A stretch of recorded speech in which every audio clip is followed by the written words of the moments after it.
ఈరోజు ఒక విశేషమైన రోజు. శ్రీపరాశర భట్టరు వారి పుట్టినరోజు, అవతార దినం. దాన్ని తిరునక్షత్రం అంటారు. ఈ సందర్భంగా ప్రస్తుతం మన జీవన విధానానికి కూడా అన్వయిస్తుంది కనుక వారు తమ శిష్యులకు చేసిన ఒక ఉపదేశాన్ని తెలుసుకుందాం.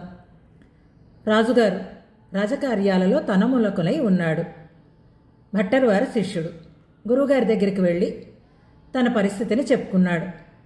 నాకు సమయం ఉండటం లేదు, భగవంతుణ్ణి స్మరించడానికి కానీ భగవంతుని ఆరాధనలు మొదలైనటువంటి వాటిని చేసుకోవడానికి కానీ ఎలా మరి అని అడిగాడు. గురువుగారు చాలా సులభమైన ఉపాయాన్ని చెప్పారు. ఏం బెంగపడకు, రాముణ్ణి తలుచుకో.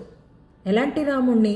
ఏ స్థితిలో ఉన్న రాముణ్ణి అంటే సముద్రాన్ని దాటి వానర సైన్యంతో సువేలాచలం మీద విడితి చేసి ఉండేటటువంటి రామచంద్రుడు. ఏమిటి విశేషం ఆ స్థితిలో అంటే, వానర సైన్యం అంతా శత్రుసీమలోకి వచ్చాము, రామలక్ష్మణుల్ని కాపాడాలి అనుకున్నారు. కానీ అలసిపోయారు కదా, నిద్రపోయారు. అప్పుడు ఆ రాత్రి అంతా రామలక్ష్మణులు ధనస్సును ఎక్కుపెట్టి బాణాన్ని సంధించి ఎటు చూసినా వారే అన్నట్లుగా అరివీర భయంకరులై ఆ రాత్రంతా వానర సైన్యాన్ని రక్షించారట.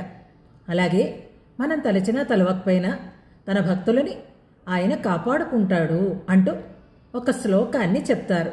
అగ్రతః పృష్ఠతశ్చైవ పార్శ్వతశ్చ మహాబలో ఆకర్ణపూర్ణధన్వానో రక్షేతాం రామలక్ష్మణో.